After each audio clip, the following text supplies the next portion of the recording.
यीशु साहब praise the Lord. एक समय राजा लोगों का जमाना था, राज करते थे।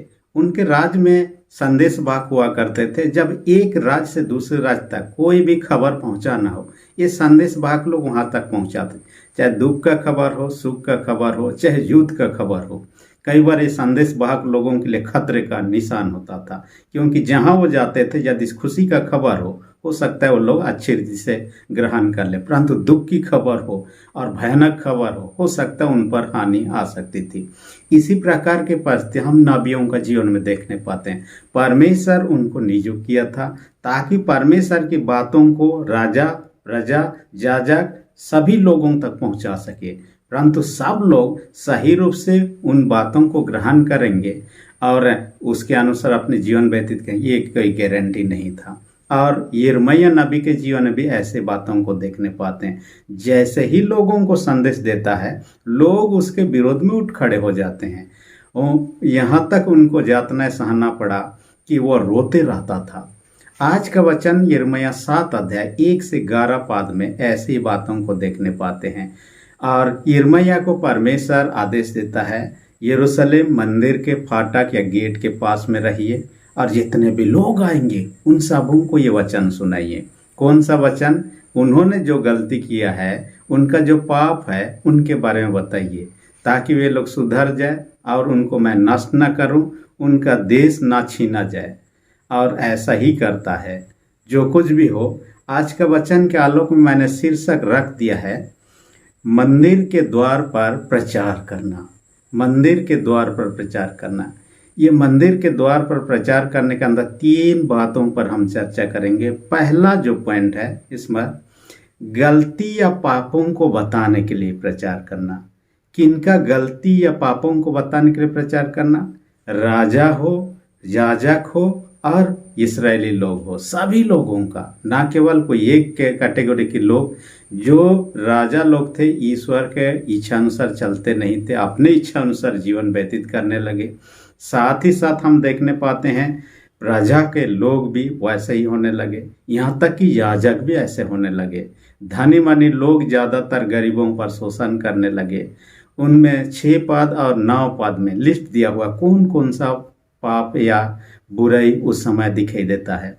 पहला कहता है परदेशी लोगों का लूटपाट। ये तो होता था यीशु के समय, हम देखने पाते हैं जो परदेश से आते थे बलिदान चढ़ाने के लिए, उनका बलिदान को रिजेक्ट कर दिया जाता था। और जब बलिदान के लिए दूसरा खरीदा जाता था, ऊंची दामों उनको खरीदना पड़ता था।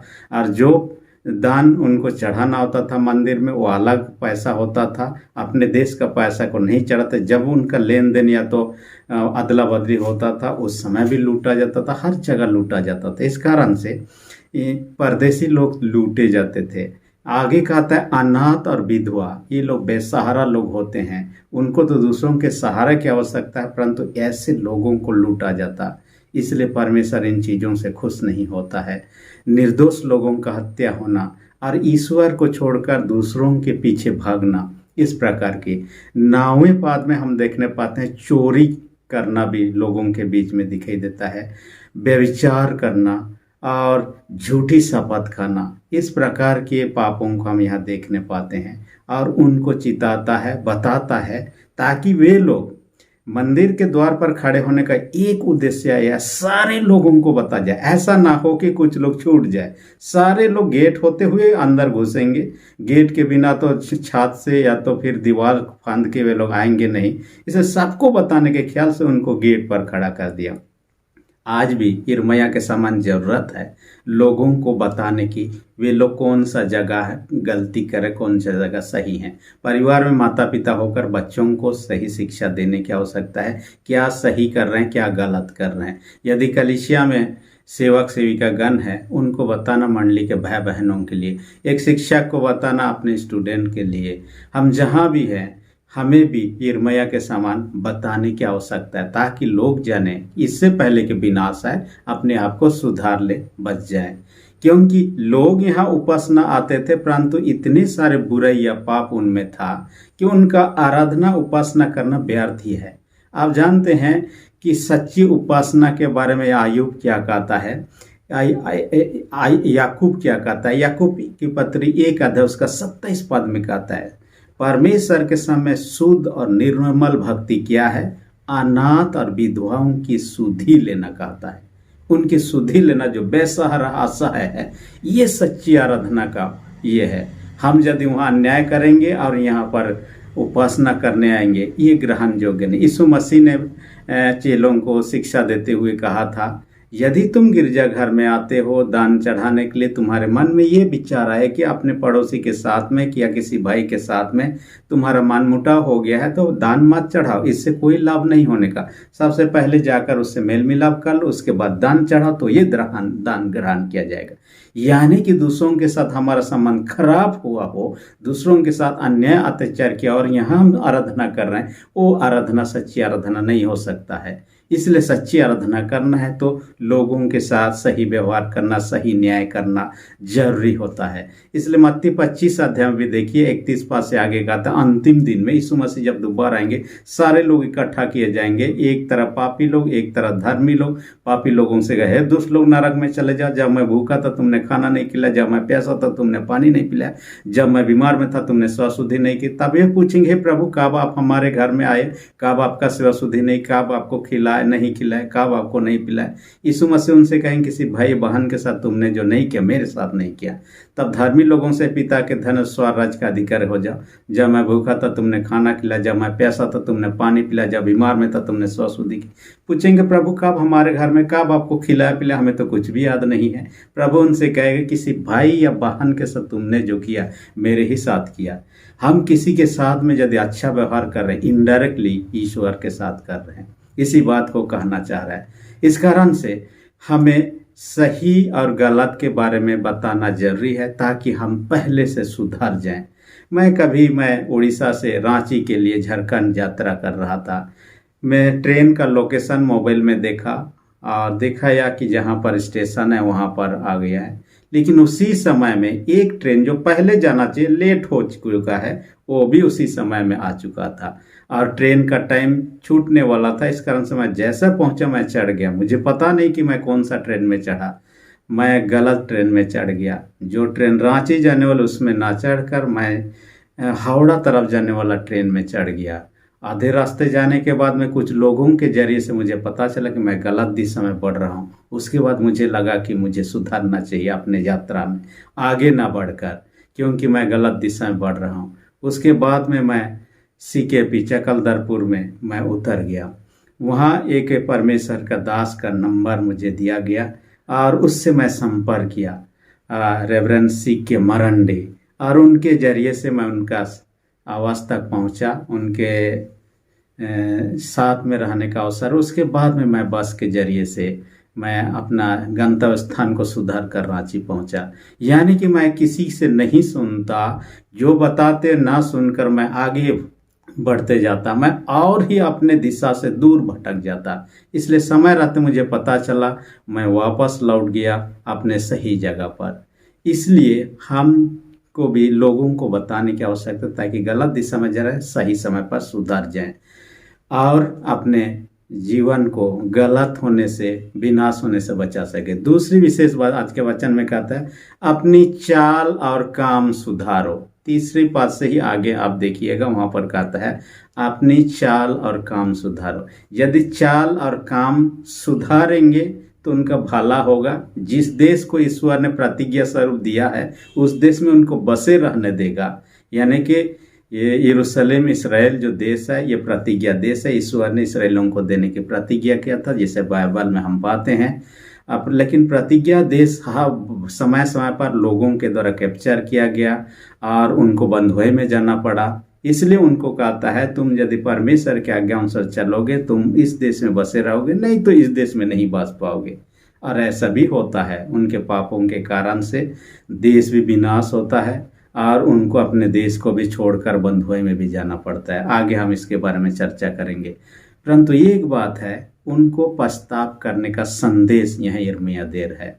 देखिए, जब परमेश्वर ने निनवे नगर को नाश करना चाहा, वहां पर जोना नबी को भेजता है ताकि जोना नबी उनके बीच में प्रचार करे। जोना गया, प्रचार किया, लोगों ने प्रचार सुना, राजा से लेकर प्रजा तक सारे लोग अपने गलतियों को पश्चाताप किया और वे लोग बच जाते हैं, यानी कि उस समय तो बच जाते हैं।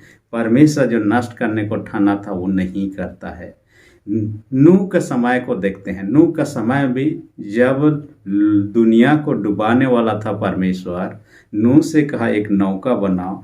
120 साल तक जब नौका बनाते रहा, लोगों को बोलते रहा अपने काम को, अपने चाल को सुधारो, अपने पापों से पछताव करो, लोग नहीं सुने।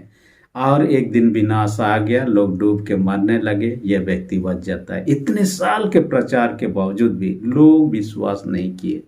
आज आपको मुझे भी परमेश्वर का वचन सुनने के बाद यदि हम गलत दिशा में हैं, गलत रास्ते में हैं, हमें सुधार लेना आवश्यकता है, इससे पहले कि बुरा हो जाए। देखिए, यहूदा करते यीशु को पकड़वाया, उन्होंने जान गया कि मैं गलत किया, उसके बाद पछताव करके क्षमा मांगने के बजाय उन्होंने आत्महत्या कर ली। ऐसा नहीं करना है। इतिहास में एक व्यक्ति है, हालांकि भलाई के लिए नहीं बुराई के लिए ज़्यादा जाना जाता है, समुद्री डाकू था, जैक स्पैरो। कई लोग उसके फिल्म या मूवी सब देख चुके होंगे। जैक स्पैरो बहुत ही चर्चित व्यक्ति हैं। समुद्र में लोगों को लूटा करता था। उसके लूटने का काबिलियत देखकर, जब इंग्लैंड में जन्मा व्यक्ति था, इसलिए इंग्लैंड सरकार ने उसको क्या किया, फ्रांस के साथ, स्पेन के साथ इनका जो लड़ाई चल रहा था, उस लड़ाई में दुश्मनों को लूटने के लिए उनको जहाज भी दिया और परमिशन भी दिया। लेकिन जितना भी लूटने के बावजूद भी वे लोग जीत नहीं पाते हैं, तो इंग्लैंड सरकार उस युद्ध से पीछे हट जाता है। बाद में जितने लोगों को इस काम के लिए लगाया था, उनको कहा अपने अपने नौका सबको या डोंगा सबको या जो भी है जहाज सबको वापस दे दीजिए और साधारण सा जीवन व्यतीत कीजिए। लेकिन ये व्यक्ति वैसा नहीं करता है। लूटने का काम जो कर रहा था वो और ही अकेले में अपने से करने लगा। जब सरकार की बातों को नहीं माना, सरकार ने अपने देश से बेदखल कर दिया, अपने देश में आने से ही मना कर दिया। देखिए, जिस देश का नागरिक है उस देश का नियम को ना माने तो उस देश में रहने के लिए भी उनको मौका नहीं होता है। काफ़ी दिन लूटा लोगों को, इधर उधर बहुत कमाया, ऐश किया, जो कुछ भी। बाद में उन्होंने रियलाइज किया, एक परिवार को एक दिन देखा, उस परिवार माता पिता के अलावा बच्चे हैं, बहुत हंसी खुशी के साथ ये लोगों को देखा। उनके जीवन को देखकर सोचने लगता, काश मेरा परिवार भी होता, मैं भी ऐसा शांतिमय जीवन व्यतीत करता। उसके बाद में वो क्षमा याचना के लिए इंग्लैंड अपना चिट्ठी भेजता है, लेकिन उनको क्षमा नहीं दिया जाता है। तब उन्होंने एक देश का शरण लेता है, ट्यूनिस देश, और उस देश के लोगों ने उसे ग्रहण किया, अपना गलतियों को छोड़ दिया, उस देश का नागरिक बन जाता है, उस देश का धर्म इस्लाम धर्म को कबूल कर लेता है, उस देश का सेना में भर्ती हो जाता है, पहले का जीवन पूरा छोड़ देता है, एक सुंदर सा जीवन को शुरू करता है, जो भी कि पहले गलत था। इसलिए आज तक हम यदि गलत हैं, आने वाला समय भी ऐसा करें ये जरूरी नहीं है और करना नहीं है। हमें सुधार लेना चाहिए समय रहते, इससे पहले कि विनाश आ जाए। इसलिए बाइबल भी कहता है, पहला यूहन्ना का अध्याय 9 पद, यदि हम अपने पापों को मान ले तो हमारे पापों को क्षमा करने के लिए विश्वास योग्य और धर्मी परमेश्वर है। इसलिए हम अपने पापों को मान लेना चाहिए और सुधार लेना। तीसरी विशेष बात आज के वचन में कहता है, झूठी बातों पर भरोसा ना करने। यानी उनको क्या प्रचार कर रहा है, झूठी बातों पर भरोसा ना। कौन सा झूठी बात? यहाँ पर एक बात लोगों के बीच में प्रचलित है, यदि हम यरूशलेम में है, यरूशलेम मंदिर में है, ये परमेश्वर का भवन है और परमेश्वर के भवन में कोई व्यक्ति नाश नहीं होगा, बचाया जा सकता है और ईश्वर उनको बचा ही लेगा। ये इस प्रकार की धारणा गलत धारणा है। आप पाप करते रहें और मंदिर में रहें, उपासना करते रहें, ईश्वर आपको बचा ले, ऐसा नहीं होगा।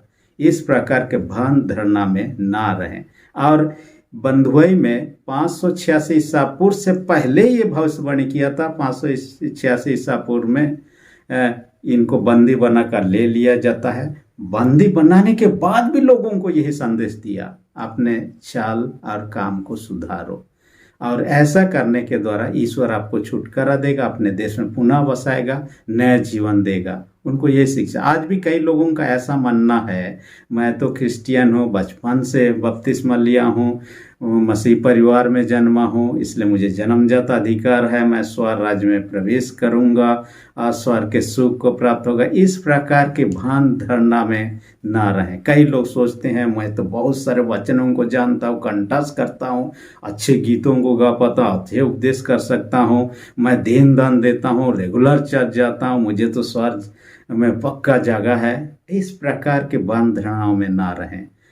स्वर्ग में कौन रहेंगे सिर्फ यीशु मसीह जानता है। यीशु ही उनको वहाँ ले जाएगा, अपने प्रयास से कोई भी व्यक्ति नहीं। कई लोगों को ये भी कहते हुए आप सुनेंगे, आप हमारे कलीसिया आएंगे तो इस कलीसिया के द्वारा स्वर्ग में निश्चित प्रवेश करेंगे। कोई कलीसिया, कोई व्यक्ति, कोई धन दौलत किसी को स्वर्ग में नहीं ले जा सकता। ये भान धारणा है। यीशु मसीह पर विश्वास करें। यीशु ने कहा यूहन्ना 14:6, मार्ग सत्य जीवन, बिना मेरे द्वारा कोई पिता के पास नहीं पहुंच सकता है। हम अपने प्रयास से हम दावा ही नहीं कर सकते हैं वहां जाने का। यीशु मसीह अपने अनुग्रह के द्वारा, सेंट मेंस के द्वारा से लोगों को वहां ले जाएंगे, रहने का मौका देंगे। इसलिए आज यदि गलत रास्ते पर हैं, सुधार लें, क्योंकि डुप्लीकेट जो है, नकली चीज है, ज़्यादा दिन टिकता नहीं है। लोगों के सामने आप देखिए, दुनिया में जो लोगों के सामने दिखावा करता है, वाहवाही करता है, अपना तारीफ करता है, लोग उनको मानने लगते हैं, उनके प्रशंसा गाने, ये हमेशा टिकाऊ नहीं है। सच्चाई जो है एक न एक दिन उजागर होगा और उसी की जीत होगा। आपने पैसों में देखिएगा, सत्यमेव जयते लिखा हुआ। असल में सत्य, आप गलत तरीके पैसा कमा सकते हैं, गलत पैसों का गलत इस्तेमाल कर सकते हैं, पैसों का पावर से बहुत कुछ कर सकते हैं। ये अन्याय अत्याचार आप थोड़े दिन तो कर लेंगे, लेकिन एक दिन सत्य प्रकट होगा और सत्य की ही जय होगा। उस दिन आप और हम बच नहीं सकते उन चीज़ों से। इसलिए हमें इनके इस्राएलियों के जीवन से सीखें। यीशु मसीह ने यरूशलेम को देखने के बाद में रोया था, तुमने डाकुओं का खो बना दिया, कहता है, और एक दिन नष्ट हो जाएगा। उन्होंने भविष्यवाणी किया था 70 ईस्वी में, यीशु के मरने के बाद में 70 ईस्वी में रोमन सैनिकों ने यरूशलेम को घेर लिया, पूरे तहस नहस कर दिया, जला डाला, लाखों 11 लाख लोग मारे गए कहा जाता है, और काफ़ी लोग बंदी बना कर ले लिए जाते हैं। लोग सोचने लगते हैं हम मंदिर में हम बच जाएंगे, ऐसा हुआ नहीं। उनके पापों के कारण से नष्ट हो गए। फिर भी ईश्वर ने उनको पूर्ण रूप से छोड़ा नहीं। अब भी लोग हैं ईश्वर को मानते हैं, तो सच्चाई से चलें, हर एक कोई, आप और हम भी, ताकि हम विनाश न हैं। इसलिए यीशु मसीह विनाश करने, जीवन देने आए। यूहन्ना 10:10 में कहता, मैं इसलिए आया कि लोग जीवन पाए और बहुत अधिक का जीवन पाए। वो जीवन हर एक को परमेश्वर प्रदान करें। परमेश्वर वचन का अधिक आशीष दे। आमीन। हम प्रार्थना। सेनाओं के जीत पिता, धन्यवाद देते हैं आज के वचन का हमसे बातें किया। हर एक सुनने वाले छोटे बड़े सबों को अपने स्वर्गीय आशीष से भर दे। जो लोग बीमार उनको तेरे हाथ में रखते हैं, उनके प्रति दया दृष्टि का यीशु के सामर्थ्य नाम से, सामर्थ्य लोहू से हर एक रोग दुख तकलीफ बीमारियों को दूर कर दे और उनको चंगाई प्रदान कर। जिनके विश्वास कम, जिनके विश्वास को दृढ़ और मजबूत कर। प्रार्थना यीशु के नाम से मांगते हैं, आमीन। यदि आप तक अपने मेरे चैनल को सब्सक्राइब नहीं किया, रेड बटन जो दिख रहा है उसे प्रेस करके सब्सक्राइब कर दीजिए, और यदि वीडियो अच्छा लगे तो लाइक कर दीजिए। धन्यवाद।